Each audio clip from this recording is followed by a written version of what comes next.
السلام علی من لا نبی بعد اما بعد فاعوذ باللہ من الشیطان الرجیم بسم اللہ الرحمن الرحیم قال النبی صلی اللہ تعالی علیہ وسلم رفع عن امتی الخطأ والنسیان او کما قال علیہ الصلاۃ والسلام۔ حضرات محترم، رمضان المبارک کے دروس کا سلسلہ جاری ہے۔ روزے کی نیت کے مسائل اور روزے کے فضائل، سحری کھانے کے فضائل معتدل مقدار کے اندر آپ حضرات کے سامنے ذکر کیے جا چکے ہیں۔ آج کے درس میں آپ کے سامنے چند وہ مسائل ذکر کریں گے کہ جن کی وجہ سے روزہ نہیں ٹوٹتا۔ عموماً انسان کے ساتھ ایسے معاملات پیش آ جاتے ہیں کہ جن کی وجہ سے روزہ تو نہیں ٹوٹتا، کم علمی کی بنیاد پر انسان یہ سمجھ رہا ہوتا ہے کہ میرا روزہ ٹوٹ گیا ہے، جس کی وجہ سے وہ بعد کے اندر روزہ توڑ بیٹھتا ہے۔ بہرحال ان مسائل کو سمجھنا انتہائی ضروری ہے۔ سب سے پہلے تو یہ ذہن نشین فرمائیں، آقا مدنی کریم صلی اللہ تعالیٰ علیہ وسلم کا فرمان عالی شان ہے، میرے اللہ نے میری امت سے خطا اور نسیان کو اٹھا دیا، یعنی بھول چوک میں کیے ہوئے کام ان کا اللہ کی جانب سے معافی کا اعلان ہے۔ روزے کے عالم میں کسی صاحب نے بھول کر کھا لیا، بھول کر پی لیا، یا روزہ بھول کر اپنی بیوی کے ساتھ نفسانی خواہشات پوری کر بیٹھا، جمع کر بیٹھا، فقہا فرماتے ہیں اس سے اس کا روزہ نہیں ٹوٹتا، خواہ وہ بھول کر پیٹ بھر کر ہی کیوں نہ کھا لے، خوب سیر ہو کر پانی کیوں نہ پی لے، جمع کیوں نہ کر بیٹھے، اس کے روزے پہ کوئی اثر نہیں پڑے گا۔ حال بتا، اگر کسی شخص کو مسئلے کا علم نہیں تھا، اس نے پہلے بھول کر کھا پی لیا، اس سے تو روزہ نہیں ٹوٹا، پھر اس نے یہ سمجھا کہ میرا روزہ ٹوٹ گیا ہے، اب وہ قصدن کھا لیتا ہے، پی لیتا ہے، پہلے جو اس نے کھایا پیا ہے اس سے تو روزہ نہیں ٹوٹے گا، البتہ جو بعد میں اس نے قصدن کھایا پیا ہے اس سے روزہ ٹوٹ جائے گا۔ اب اس کے ذمہ قضا لازم ہوگی، کفارہ لازم نہیں ہوگا۔ اس کے بعد اس بات کو بھی ذہن نشین فرمائیے کہ ایک انسان بھول کر کھا رہا ہے یا پی رہا ہے، روزہ اس نے رکھا تھا، آپ سامنے بیٹھے ہوئے سے دیکھ رہے ہیں، اب کیا آپ کے لیے اس کو یاد دلانا ضروری ہے یا یاد نہ دلایا جائے؟ یہ بڑا اہم مسئلہ ہے۔ فقہا فرماتے ہیں کہ کوئی روزہ دار آپ کے سامنے بھول کر کھا رہا ہے یا پی رہا ہے، آپ کو اس کے روزے کا علم ہے، تو آپ یہ دیکھیں کہ اگر آپ نے اس کو یاد کرا دیا اور وہ یاد کرانے کے بعد رک جائے کھانے پینے سے اور بھوک کی تکلیف برداشت کر لے، اتنا صحت مند ہے کہ وہ کھانے پینے سے رک جائے تو بھوک کی تکلیف برداشت کر سکتا ہے، اب فقہا فرماتے اس کو یاد دلا دیا جائے، بہتر ہے اس کو بتا دیا جائے کہ محترم آپ کا روزہ ہے، مت کھائیے، مت پیئے۔ حال بتا، اگر وہ اتنا کمزور ہے، ضعیف ہے، آپ سمجھتے ہیں کہ اگر میں نے اس کو یاد دلایا تو یہ کھانے پینے سے تو رک جائے گا لیکن وہ بھوک کی تکلیف برداشت نہیں کر پائے گا، ایسے صاحب کو یاد کرانے کی شریعت اجازت نہیں دیتی، بلکہ فرماتی ہے کہ اس کو نایاد دلاؤ، اس کو کھانے دو، پینے دو، اس کا روزہ نہیں ٹوٹے گا، بعد کے اندر اس کو بتا دیں۔ ایک مسئلہ تو یہ ہو گیا۔ ذہن نشین فرمائیے،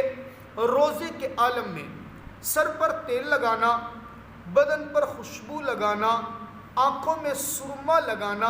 یہ بالکل جائز ہے، اس سے روزہ نہیں ٹوٹتا۔ لہذا روزے کے عالم میں خوشبو سونگھنا، اسی طرح روزے کے عالم میں خوشبو لگانا، پھول سونگھنا یہ جائز ہے، اس سے روزہ نہیں ٹوٹتا۔ روزے کے عالم میں آپ جا رہے ہیں، راستے کا گرد و غبار اڑ کر سانس کے ذریعے سے آپ کے اندر چلا جاتے ہیں، یا کسی جگہ پر آگ لگی ہوئی ہے اور وہ دھواں سانس کے ذریعے سے آپ کے اندر چلا جاتا ہے، یا کسی ایسے مقام پر آپ موجود ہیں جہاں مشین کے ذریعے کوئی مسالہ وغیرہ کوٹا جا رہا ہے، پیسا جا رہا ہے، اور وہ سانس کے ذریعے سے مسالہ آپ کے اندر بغیر قصد اور ارادے کے جا رہے، آپ کو اس کا ذائقہ بھی محسوس ہو رہے، ان تمام صورتوں میں روزہ نہیں ٹوٹے گا۔ ذہن نشین فرمائیے، دھواں بغیر قصد اور ارادے کے گیا، گرد و غبار بغیر قصد اور ارادے کے اندر جائے تو روزہ نہیں ٹوٹتا، لیکن دھوئیں کو اپنے قصد اور ارادے سے اندر کھینچنا، پھر اس کو باہر لانا، جیسا کہ سگریٹ پینے میں یا حقہ پینے کے اندر ہوتا ہے، اس کے ذریعے سے اگر قصد اور ارادے سے کرتا ہے تو اس سے روزہ ٹوٹ جائے گا۔ بالکل اسی طرح آنکھ کے اندر آپ نے سرما لگایا، سرما لگانے کے ساتھ کبھی ضرورت پڑی، دوائی ڈالنی پڑ گئی، آنکھ میں دوائی ڈالی، تو آنکھ کے اندر دوائی ڈالنے سے روزہ نہیں ٹوٹے گا۔ غسل کرتے ہوئے کان کے اندر پانی چلا جاتا ہے، غسل کرتے ہوئے ناک کے اندر پانی چلا جاتا ہے، اور یہ پانی حلق کی طرف جاتا ہے، یہ پانی دماغ کی طرف چڑھ جاتے ہیں، کان کے اندر پانی گیا تو حلق کے ذریعے سے پیٹ میں نہیں اترا، ان سے روزہ نہیں ٹوٹتا۔ لیکن ناک میں اگر پانی گیا اور حلق کے ذریعے سے پیٹ میں اتر گیا، دماغ کی طرف نہیں گیا بلکہ حلق کے ذریعے سے پیٹ میں اتر گیا، تو اس سے روزہ ٹوٹ جائے گا۔ اس سے یہ بھی سمجھ میں آتا ہے کہ روزے کے عالم میں اگر کان میں دوائی ڈالتا ہے، ناک میں دوائی ڈالتا ہے، فقہا کے نزدیک اس سے بھی روزہ ٹوٹ جاتا ہے۔ آنکھ سے آنسو نکلا، رو رہا تھا بیٹھا ہوا، اللہ کے خوف سے، توجہ سے، دھیان سے، یا کسی وجہ سے آنکھ سے آنسو نکلا اور وہ آنسو اس کے منہ کے اندر چلا گیا، اگر ایک آدھ قطرہ گیا ہے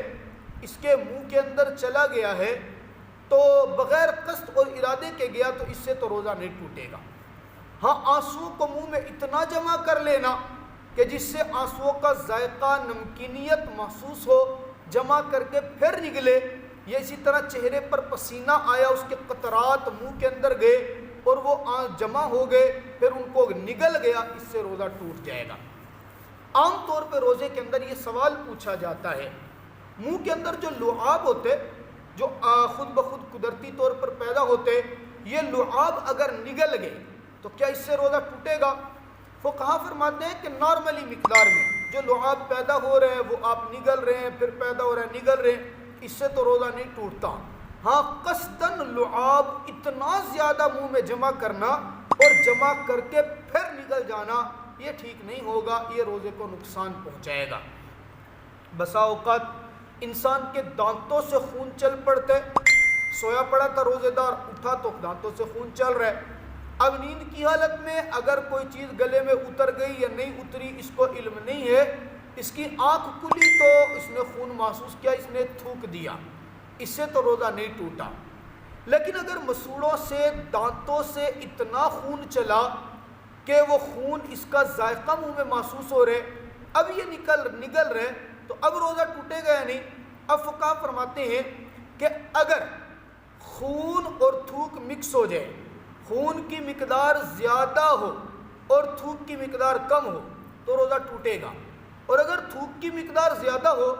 خون کی مقدار کم ہو تو اس سے روزہ نہیں ٹوٹتا۔ اب ہمیں کیسے پتہ چلے گا کہ تھوک زیادہ ہے یا خون زیادہ ہے؟ ظاہر ہم کوئی پیمائش، کوئی پیمانہ تو نہیں لے کے بیٹھے۔ فقہا نے اس کی پہچان بتائی ہے کہ اگر نگلتے وقت خون کا ذائقہ محسوس ہو تو یہ کیا ہوگا، روزہ ٹوٹ جائے گا، خون زیادہ ہے، تھوک کم ہے۔ اور اگر خون کا ذائقہ محسوس نہیں ہوتا تو مطلب تھوک زیادہ ہے، خون کم ہے، اب روزہ نہیں ٹوٹے گا۔ اسی طرح روزے کی حالت میں کوئی مکھی یا مچھر، آپ منہ کھول کے بیٹھے تھے، وہ ایسے ہی اندر منہ کے اندر داخل ہوا اور منہ کے اندر داخل ہو کر بغیر قصد و ارادے کے اندر داخل ہو جاتا ہے تو اس سے روزہ نہیں ٹوٹتا۔ ہاں، قصداً کسی نے مکھی کو یا مچھر کو پکڑا اور پھر نگل گیا تو ظاہر ہے اس سے تو روزہ ٹوٹ جائے گا۔ یہ چند ایک وہ مسائل ہیں جو ہمارے ذہن کے اندر تھے، آپ حضرات کے سامنے ذکر کر دیے ہیں کہ جن سے روزہ نہیں ٹوٹتا۔ انشاءاللہ اور بھی کچھ مسائل ہیں۔ روزے کی حالت میں مسواک کرنا، اس سے روزہ نہیں ٹوٹتا۔